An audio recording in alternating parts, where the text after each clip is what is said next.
welcome to the Joyful House and welcome to Once Upon a Storybook. Hope you are enjoying this beautiful Sunday afternoon.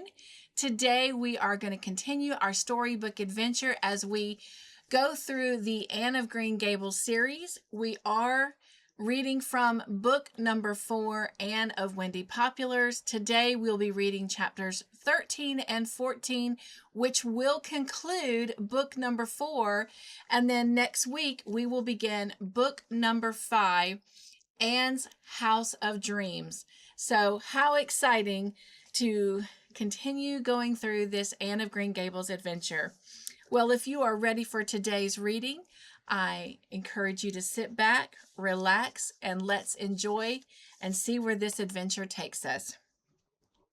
Chapter 13. The room went around oddly. The furniture nodded and jiggled. The bed. How came she to be in bed? Somebody with a white cap on was just going out of the door. What door? How funny one's head felt.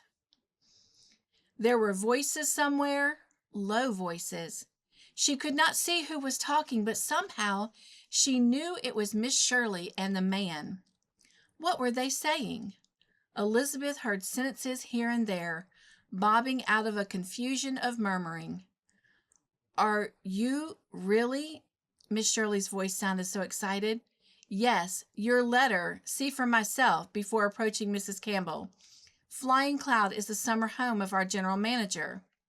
If that room would only stay put. Really, things behave rather queerly in tomorrow. If she could only turn her head and see the talkers. Elizabeth gave a long sigh. Then they came over to her bed. Miss Shirley and the man. Miss Shirley, all tall and white like a lily, looking as if she had been through some terrible experience, but with some inner radiance shining behind it all. A radiance that seemed part of the golden sunset light which suddenly flooded the room. The man was smiling down at her. Elizabeth felt that he loved her very much, and that there was some secret, tender and dear, between them, which she could learn as soon as she had learned the language spoken in tomorrow. Are you feeling better? Said Miss Shirley. Have I been sick? You were knocked down by a team of runaway horses on the mainland road, said Miss Shirley. I wasn't quick enough. I thought you were killed. I brought you right back here in the flat, and this gentleman telephoned for a doctor and nurse. Will I die? Said little Elizabeth. No, indeed, darling. You were only stunned, and you'll be all right soon. And Elizabeth, darling, this is your father. Father is in France. Am I in France too? Elizabeth would not have been surprised at it. Wasn't this tomorrow? Besides, things were still a bit wobbly. Father is very much here, my sweet. He had such a delightful voice. You loved him for his voice. He bent and kissed her. I've come for you. We'll never be separated any more. The woman in the white cap was coming in again. Somehow Elizabeth knew whatever she had to say must be said before she got quite in. Will we live together? Always, said Father. And will Grandmother and the woman live with us? They will not, said Father. The sunset gold was fading and the nurse was looking her disapproval. But Elizabeth didn't care.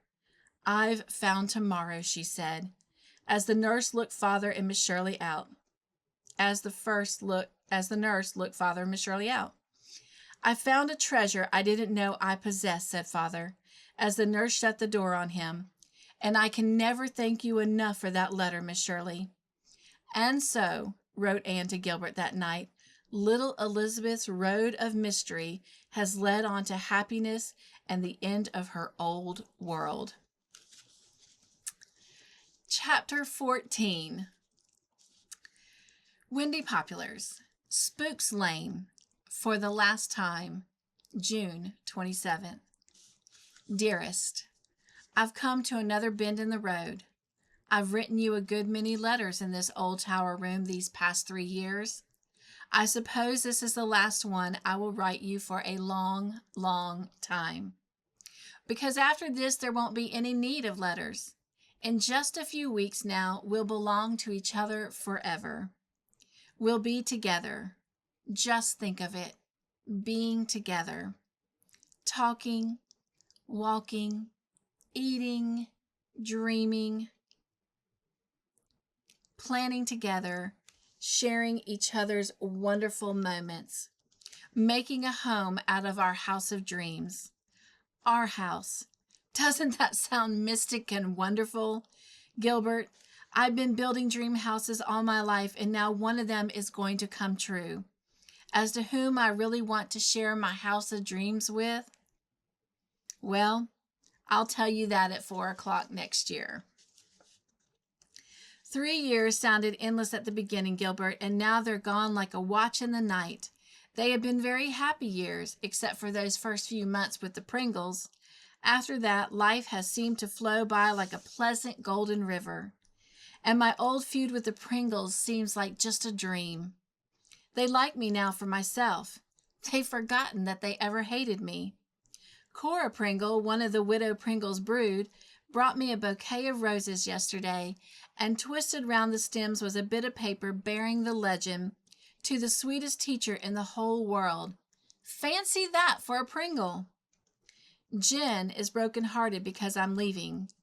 I shall watch Jen's career with interest. She is brilliant and rather unpredictable. One thing is certain, she will have no commonplace existence. She can't look so much like Becky Sharp for nothing. Lewis Allen is going to McGill. Sophie Sinclair is going to Queen's. Then she means to teach until she has saved up enough money to go to the School of Dramatic Expression in Kingsport. Myra Pringle is going to enter society in the fall. She is so pretty that it won't matter a bit that she wouldn't know a past perfect participle if she met it on the street. And there is no longer a small neighbor on the other side of the vine-hung gate. Little Elizabeth has gone forever from that sunshineless house, gone into her tomorrow. If I were staying on in Summerside, I should break my heart missing her. But as it is, I'm glad. Pierce Grayson took her away with him. He is not going back to Paris, but will be living in Boston. Elizabeth cried bitterly at our parting, but she is so happy with her father that I feel sure that her tears will soon be dried. Miss Campbell and the woman were very dour over the whole affair and put all the blame on me, which I accept cheerfully and unrepentantly. She has had a good home here, said Mrs. Campbell majestically, where she never heard a single word of affection, I thought, but did not say.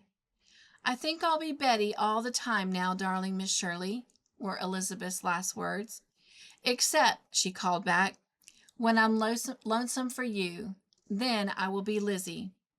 Don't you dare ever be Lizzie, no matter what happens, I said. We threw kisses to each other as long as we could see, and I came up to my tower room with tears in my eyes. She's been so sweet, that dear little golden thing. She always seemed to me like a little harp, so responsive to the tiniest breath of affection that blew her way. It's been an adventure to be her friend. I hope Pierce Grayson realizes what a daughter he has, and I think he does. He sounded very grateful and repentant. I didn't realize that she was no longer a baby, he said, nor how unsympathetic her environment was. Thank you 1,000 times for all that you've done for her. I had our map of fairyland framed and gave it to little Elizabeth for a farewell keepsake. I'm sorry to leave Windy Poplars. Of course, I'm really a bit tired of living in a trunk, but I've loved it here. Loved my cool morning hours at my window. Loved my bed into which I have veritably climbed every night. Loved my blue donut cushion. Loved all the winds that blew. I'm afraid I'll never be quite so chummy with the winds again as I've been here. And shall I ever have a room again from which I can see both the rising and the setting sun? I've finished with Windy Poplars and the years that have been linked with it, and I've kept the faith. I've never betrayed Aunt Chatty's hidey hole to Aunt Kate or the buttermilk secret of each to either of the others. I think they are all sorry to see me go, and I'm glad of it. It would be terrible to think that they were glad I'm going, or that they would not miss me a little when I'm gone. Rebecca Dew has been making all of my favorite dishes for a week now. She even devoted 10 eggs to angel cake twice, and using the company china. And Aunt Chatty's soft brown eyes brim over whenever I mention my departure. Even Dusty Miller seems to gaze at me reproachfully as he sits apout on his little haunches. I had a long letter from Catherine last week. She has a gift for writing letters. She's got a position as a private secretary to a globe-trotting MP. What a fascinating phrase globe-trotting is. A person who would say, let's go to Egypt, as one might say, let's go to Charlottetown, and go. That life will just suit Catherine. She persists in ascribing all her changed outlook and prospects to me. I wish I could tell you what you've brought into my life, she wrote. I suppose I did help, and it wasn't easy at first. She seldom said anything without a sting in it, and listened to any suggestion I made in regard to the schoolwork with an air of disdainfully humoring a lunatic. But somehow I've forgotten it all. It was just born of her secret bitterness against life. Everybody has been inviting me to supper, even Pauline Gibson. Old Mrs. Gibson died a few months ago, so Pauline dared do it. And I've been to Tom Gallen House for another supper with Miss Minerva of that ilk and another one-sided conversation. But I had a very good time eating the delicious meal Miss Minerva provided, and she had a good time airing a few more tragedies. She couldn't quite hide the fact that she was sorry for anyone who was not a Tom Gallen, but she paid me several nice compliments and gave me a lovely ring set with an aquamarine, a moonlight blend of blue and green, that her father had given her on her 18th birthday. When I was young and handsome, dear, quite handsome. I may say that now, I suppose. I was glad it belonged to Miss Minerva and not to the wife of the Uncle Alexander. I'm sure I could have never worn it if it had. It is very beautiful. There is a mysterious charm about the jewels of the sea. Tom Gallen House is certainly very splendid, especially now when its grounds are all a leaf and a flower. But I wouldn't give my as yet unfounded house of dreams for Tom Gallen House and grounds with the ghost thrown in. Not but what a ghost might be a nice aristocratic sort of thing to have around. My only quarrel with Spooks Lane is that there are no spooks. I went to my old graveyard yesterday evening for a last prowl, walked all around it, and wondered if Herbert Pringle occasionally chuckled to himself in his grave. And I'm saying goodbye tonight to the old Storm King, with the sunset on its brow and my little winding valley full of dusk. I'm a wee bit tired after a month of exams and farewells and last things. For a week after I get back to Green Gables, I am going to be lazy. Do absolutely nothing but run free in a green world of summer loveliness. I'll dream by the Dryad's bubble in the twilight. I'll drift on the lake of shining waters in a shallop shape from a moonbeam, or in Mr. Barry's flat if moonbeam shallops are not in season. I'll gather sunflowers and June bells in the haunted wood. I'll find plots of wild strawberries in Mr. Harrison's hill pasture. I'll join the dance of fireflies in Lover's Lane and visit Hester Gray's old forgotten garden, and sit on the back doorstep under the stars and listen to the sea calling in its sleep.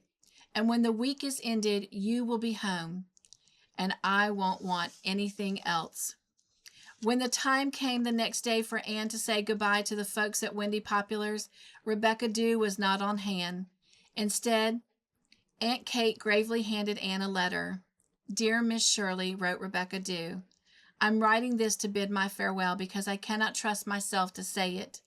For 3 years you have sojourned under our roof, the fortunate possessor of a cheerful spirit and a natural taste for the gaieties of youth. You have never surrendered yourself to the vain pleasures of the giddy and fickle crowd. You have conducted yourself on all occasions and to every one, especially the one who pens these lines, with the most refined delicacy. You've always been most considerate of my feelings, and I find a heavy gloom on my spirits at the thought of your departure. but we must not repine at what Providence has ordained. You will be lamented by all in Summerside who have the privilege of knowing you, and the homage of one faithful though humble heart will ever be yours. And my prayer will ever be for your happiness and welfare in this world, and your eternal felicity in that which is to come. Something whispers to me that you will not be long, Miss Shirley, but that you will be ere long be linked together in a union of souls with the choice of your heart, who I understand, from what I've heard, is a very exceptional young man. The writer, possessed of but few personal charms and beginning to feel her age, not but what I'm good for a good few years yet, has never permitted herself to cherish any matrimonial aspirations. But she does not desire herself the pleasure of an interest in the nuptials of her friends. And may I express a fervent wish that your married life will be one of continued and uninterrupted bliss. Only do not expect too much of a man. My esteem, and may I say my affection for you, will never lessen, and once in a while, when you have nothing better to do, will you kindly remember that there is such a person as your obedient servant, Rebecca Dew. P.S. God bless you. Anne's eyes were misty as she folded the letter up. Though she strongly suspected Rebecca Dew had got most of her phrases out of her favorite book of deportment and etiquette, that did not make them any the less sincere, and the P.S. certainly came straight from Rebecca Dew's affectionate heart. Tell dear Rebecca Dew I'll never forget her, and that I'm coming back to see you all every summer. We have memories of you, and nothing can take away, sobbed Aunt Chatty. Nothing, said Aunt Kate emphatically. But as Anne drove away from Windy Poplars, the last message from it was a large white bath towel fluttering frantically from the tower window. Rebecca Dew was waving it. It really does exist. It says, turn the page for a map of Prince Edward Island, followed by a biography of L.M. Montgomery by Caroline Perry. So here is a map of Prince Edward Island.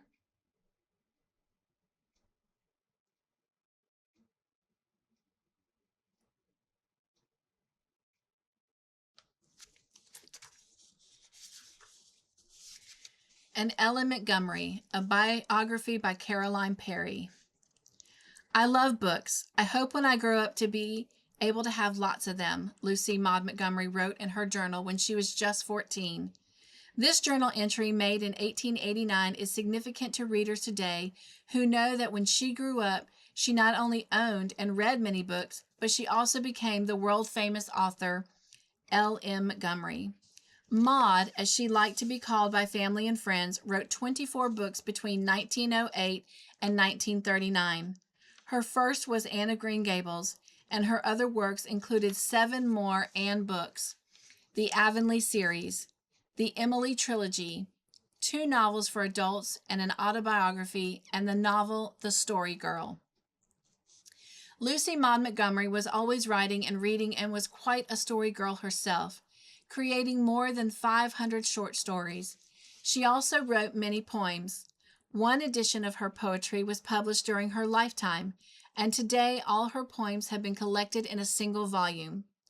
L.M. Montgomery's favorite among her own works was The Story Girl, a novel about a young spinner of tales. What makes a person a story girl? Looking at the life of Montgomery, it seems clear that being born on beautiful Prince Edward Island, Canada, inspired her. Having a literary family also fueled Montgomery's writing, but most important, she was simply full of stories, just like the characters she created. Her beloved redhead Anne, the autobiographical Emily of the Emily trilogy, and Sarah, the central storyteller of The Story Girl. In The Alpine Path, the story of my career, Montgomery wrote, I cannot remember the time when I was not writing, or when I did not mean to be a writer. I was an indefatigable little scribbler. Later, she added, 9 out of 10 manuscripts came back to me, but I sent them over and over again. She pursued her goals as a writer in a remarkably focused way. Besides her literary endeavors, Montgomery wrote many letters, She and a childhood friend even wrote some letters to themselves to be opened 10 years later. As an adult, Montgomery wrote extensive letters to two pen friends, which were published in 1960 and 1980 as The Green Gables Letters, from Ellen Montgomery to Ephraim Weber, 1905 to 1909, and My Dear Mr. Macmillan, Letters to G.B. Macmillan from Ellen Montgomery. Besides her personal letters, Montgomery made entry upon entry in what would become 10 volumes of personal journals. She wrote, Saturday, September 21st, 1889. I am going to begin a new kind of diary. I've kept one of a kind for years, ever since I was a tot of 9. But I burned it today. It was so silly I was ashamed of it. But I'm going to start over, all over new, and write only when I have something worth writing about. Life is beginning to get interesting for me. I will soon be 15, the last day of November. And in this journal, I am never going to tell what kind of day it is unless the weather has something to do worthwhile. And last but not least, I'm going to keep this book locked up. She found much worth writing about. The journals run to more than 5,000 pages, discussing everything from geraniums with names to village gossip, from marriage proposals to great soul aches. Montgomery continued these habits for most of her life, except during a period at the beginning of World War II, when she was too depressed to make her daily entries.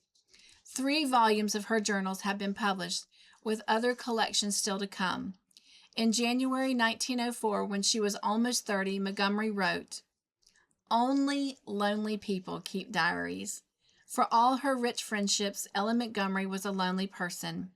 After her mother died of tuberculosis in 1876, her father relocated west, leaving Maud behind, and married again. Young Maud, who was not yet 2 years old, was largely brought up by her mother's parents. That side of her family gave her a love of literature. For the lonely girl, books were important friends. Although she did not have cousins and schoolmates for company, she had no siblings, and she had no neighborhood playmates until she was 8. But being sensitive and imaginative, she had 2 bookcase window companions, very much like Anne Shirley's Katie Maurice, and just like Anne, Maud named her favorite trees and plants, speaking to them as if they were friends. As the years passed, Montgomery's journals became her best friend. She called them a personal confidant in whom I can repose absolute trust. This was especially true during turbulent periods.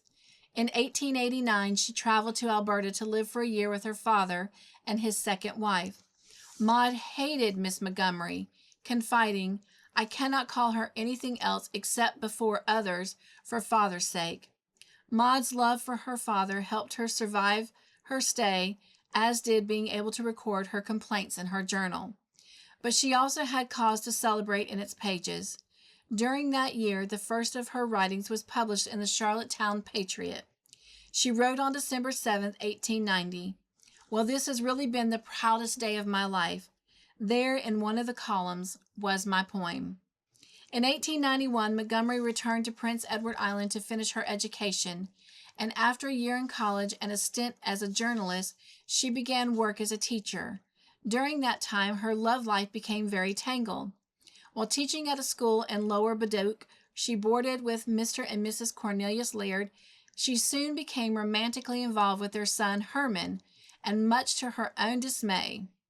Not only was she already engaged to her second cousin, Edwin Simpson, but she felt that Herman, an uneducated farmer, was not at all suitable match for her.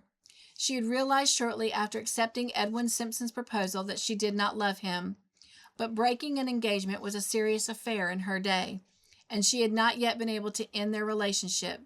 Now she was tormented by her feelings for the 2 men. When Edwin Simpson arrived in Lower Baduk for an impromptu Christmas visit, Montgomery described the scene in her journal. There I was under the same roof with 2 men, one of whom I loved and could never marry, the other whom I had promised to marry but could never love. What I suffered that night between horror, shame, and dread can never be told. Despite her inner turmoil during the period, she never stopped writing. In 12 months between 1897 and 1898, she saw 19 of her short stories and 14 of her poems in print.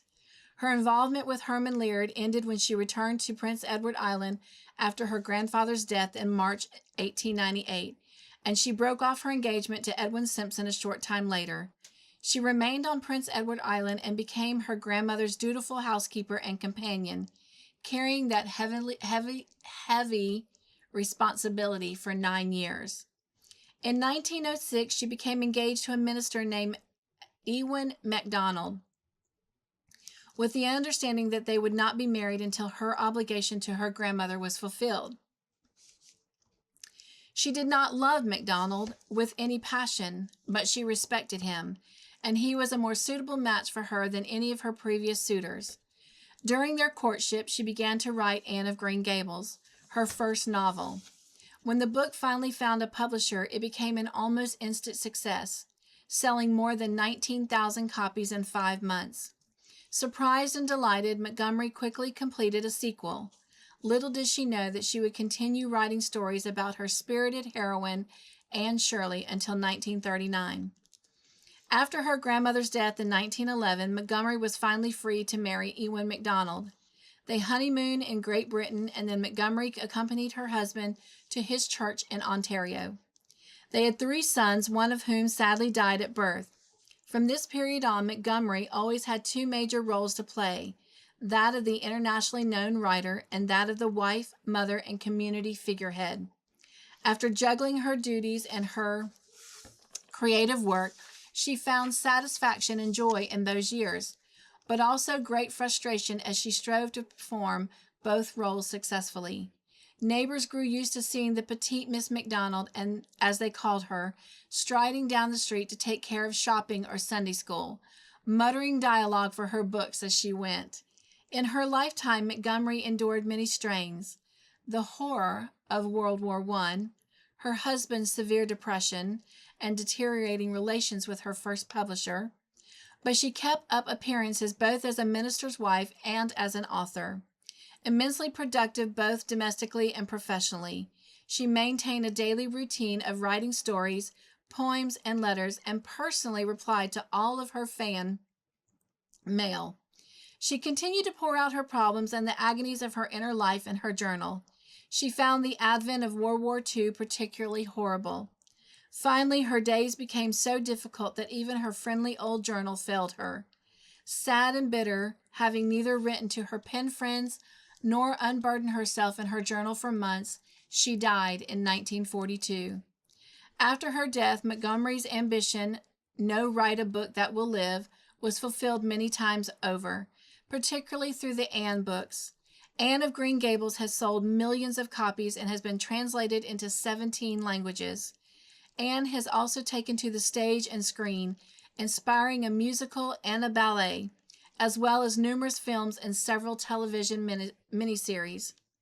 Ironically, despite the great popularity of all her books, Ellen Montgomery was ignored by the critics after the 1920s and was not recognized as a significant Canadian writer until the 1970s. At that time, scholars interested in female writers began to examine why people so enjoyed reading about Anne and Emily, as well as the other marvelous personalities Montgomery created. They questioned why a woman writer, whom a poll in 1947 showed to be almost as beloved as Charles Dickens, had been pushed to the sidelines of literature. At last, Lucy Maud Montgomery's journals came to be seen as important resources for understanding both her own complex character and the characters that she brought to life in her books. Thanks to Ellen Montgomery's energy and genius, the people in her writing live on, especially the fiery, tempered Anne. The spirited independence of the small red-headed heroine has endeared her to readers everywhere. Montgomery's keen sense of both beauty and justice, embodied in Anne and all her other heroines, has encouraged young people around the world. And that concludes book number 4 of Anne of Green Gables. Well, thank you so much for being here with me today. Thank you so much for reading book number 4, Anne of Windy Poplars, with me. And thank you for sticking around and listening to the autobiography. That was written on L.M. Maud Montgomery. All right. Enjoy the rest of your afternoon, and I will see you here next Sunday as we begin book number 5. And until then, be joyful, be the joy in everything you do, and remember, hug yourself daily. And I'll see you next week.